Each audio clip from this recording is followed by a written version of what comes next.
Hi, my name is V, and today is the 1st of December 2025, and I'm going to talk about what I believe I am, and what I believe the world is, and what I believe you are. I know not everyone takes the time to summarize what they believe in. Even if some people say, oh, I don't believe in anything, like life is and the world just exists, like that's still something you believe in. That's still something you believe. You live your life according to that belief. The belief that nothing else exists other than this. And that's okay. But personally, I believe in a lot of stuff that you cannot see or taste or feel.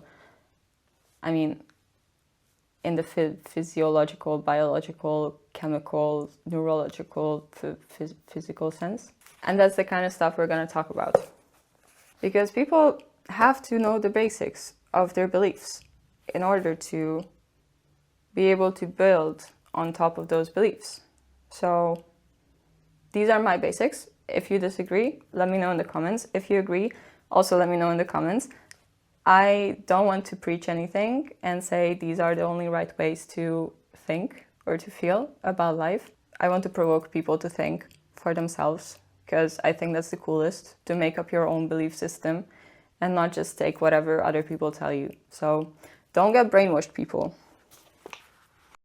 I have my journal. I was prepared with my notes. So we are going to start with my list of things I believe in. The basic idea, I would say, is that my body is separate from my soul. A lot of people have this worldview, which can be also interpreted in many different ways, stemming from the same idea that the material body, the physical body of a person, is only one form that your soul can take. So basically from this idea comes all the rest about my belief in higher dimensions, in the multiverse, that everything is interconnected, which I will touch up on later more. Karma, reincarnation, the law of attraction, magic, energy healing, and alchemy, etc. I think there's a lot of stuff connected to these kind of realms that I might not know that much about, but I'm definitely interested in learning more. According to my beliefs, we are all just small, tiny fragments of this infinity soup, of this endless collective conscious that is basically at the top dimension. So the way I try to visualize this, I think Interstellar, the movie, is a very good example, where they have one room in like an endless space existing again and again and again, and each room itself is showing one moment in time. If you try to visualize it like that, but like it has to be infinite, and you think about one person being in each of those rooms and living out every single moment that has ever happened in their life, it's all existing like next to each other. So it's actually happening at the same time. So time is not linear anymore. Then it's kind of one moment, but it's that one moment happening eternally. And it's all of the moments happening constantly at the same time.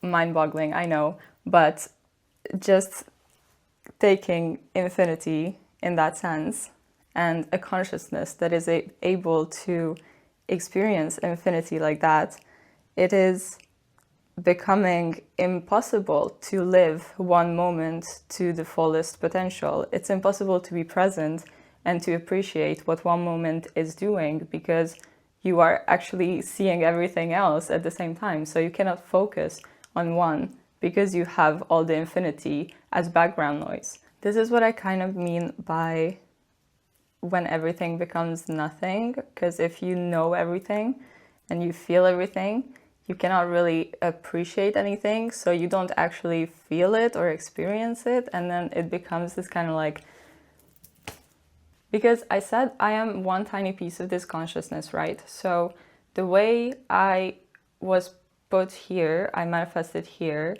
from this one all-knowing, all-seeing, infinite consciousness, I was put here so I am able to focus on this one moment and really experience with all my senses and live through this moment without having the distraction of everything else that is going on at the same time anywhere else. Which means I don't really have a pressure of doing my job right, because my job is just to be here and just to hear that someone just slammed their car door outside, and to see this camera in front of me right now, and to feel the bed under me, and then I'm already doing enough and I'm doing it right.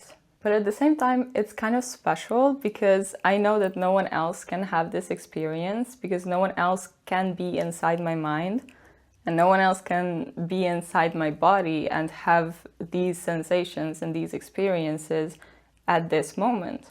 So I am unique enough to not be replaceable, but I don't have the pressure of doing it right in the way that I would have to be afraid, or I would have to be anxious about my existence anymore.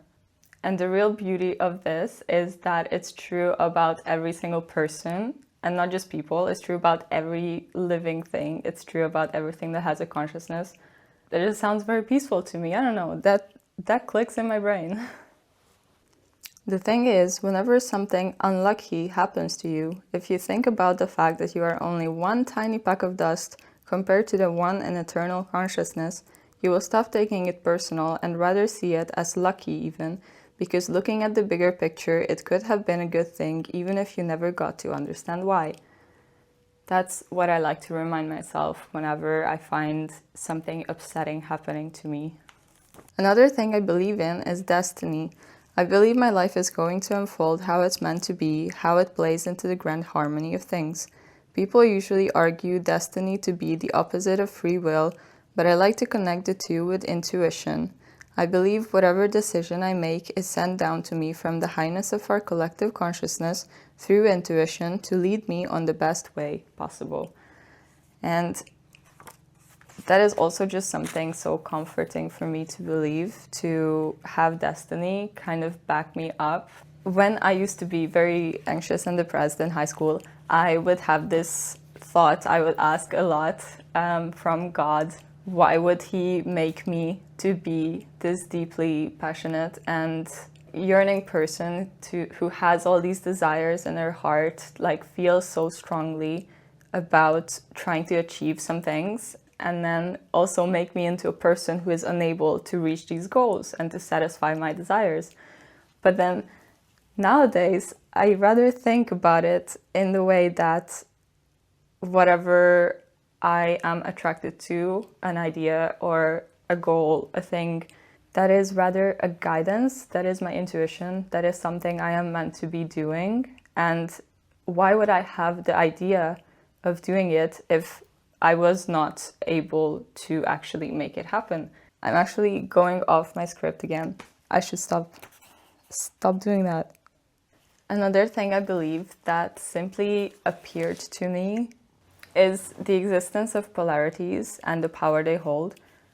I, at first, used to hate the idea of, oh my God, there is black and white, and there is man and woman, and everything has to be either this or that, and you cannot be in the middle.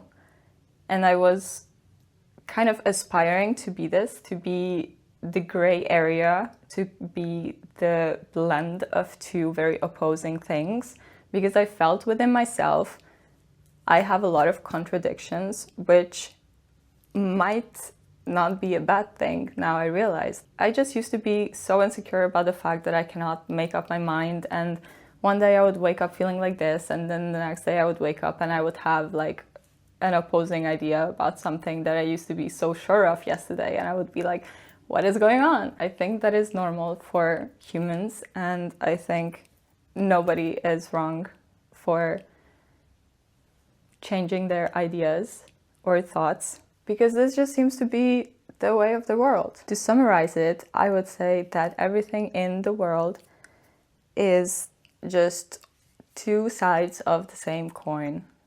as cliche as that sounds. And that works in the sense that if you have good, you have to have bad. Like, if you have light, you have to have darkness to be able to appreciate one. If you didn't have something to exist, then nothing wouldn't even be a concept. This idea helps me in everyday life to see things that happen to me, situations that arise, rather as neutral and not just categorize them immediately as good or bad. This happened to me, it makes me feel uncomfortable, oh my god, life is so shit. But rather take it like, this is one thing. I might have a rather unpleasant reaction to it right now, but there is probably something good about this from some other perspective as well. What is the takeaway here? What lesson is there to be learned? And how can I integrate the things I've learned about this in my life for the future? An idea to further read about, to explore this, would be Indra's net, which is just this concept of everything being interconnected and everything being a reflection of all the other things around it. Just looking at pictures of how people visualize that made things click in my head more. But I do recommend reading it up because I cannot summarize it well enough. To me, it was just a good reminder of the fact that nothing is ever objective and you can never separate one situation or one object or one person to look at it objectively. First of all, because you will always have a connection to it, you will always be one of the thread and you will always be reflected in it through your subjective approach. And at the same time, you cannot get rid of the context. There's just so much context, which makes it impossible to judge one thing for either good or bad. It is always neutral in the end because of the balance of the world.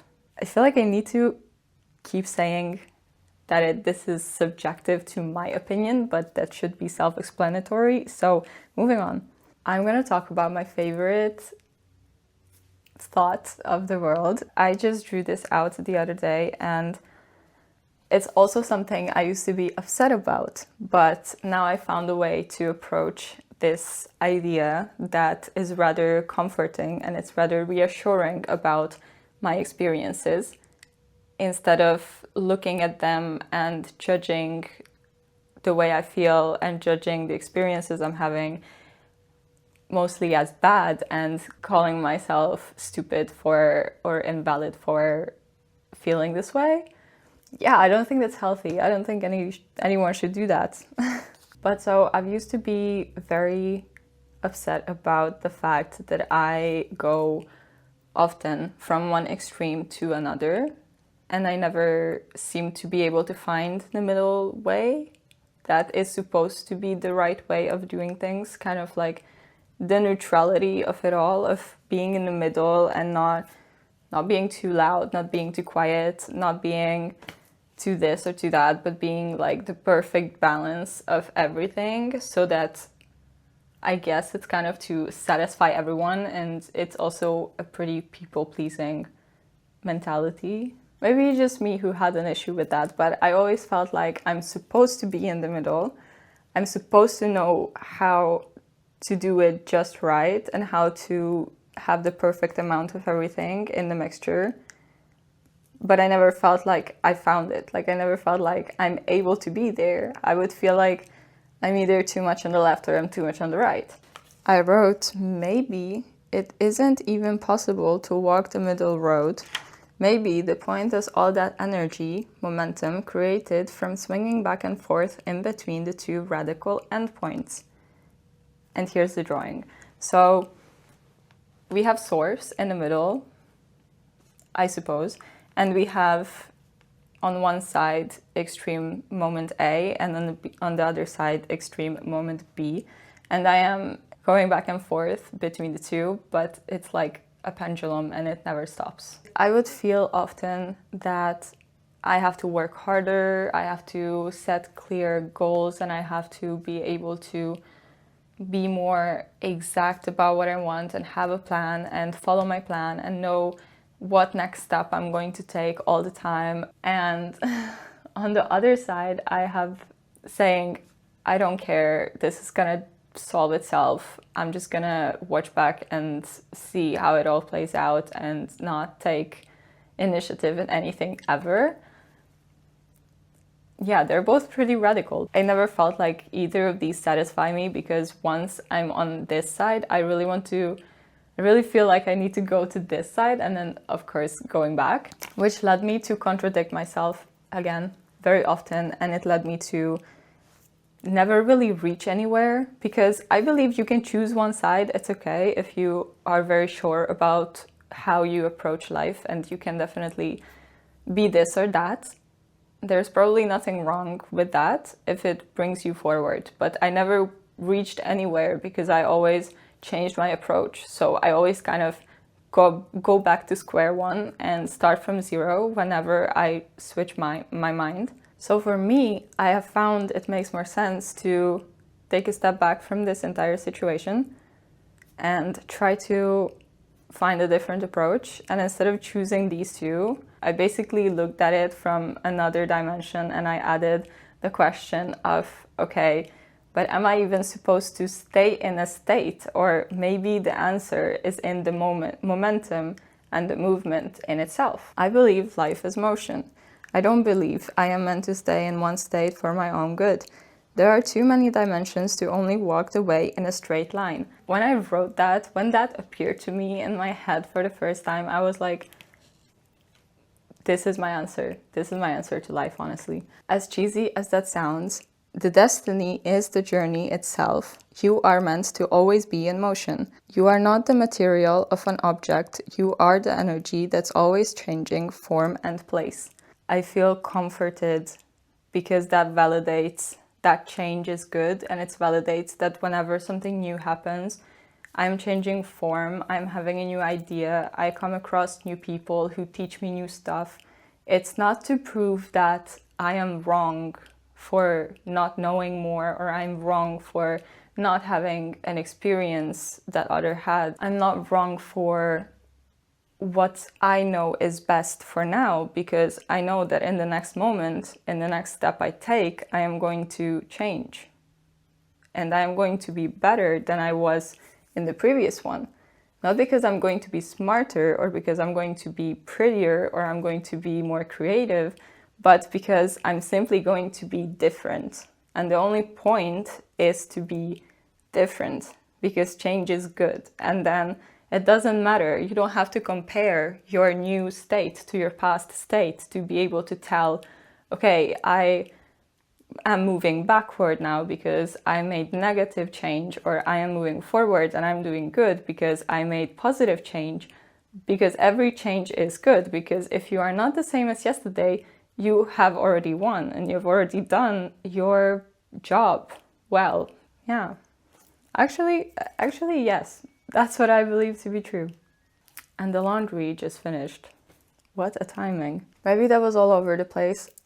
It made sense to me. If you like any of these ideas, please let me know. I would love to see if it resonates. And if you have any opposing or relatable ideas in connection to these, I would also love to know those. And I love you.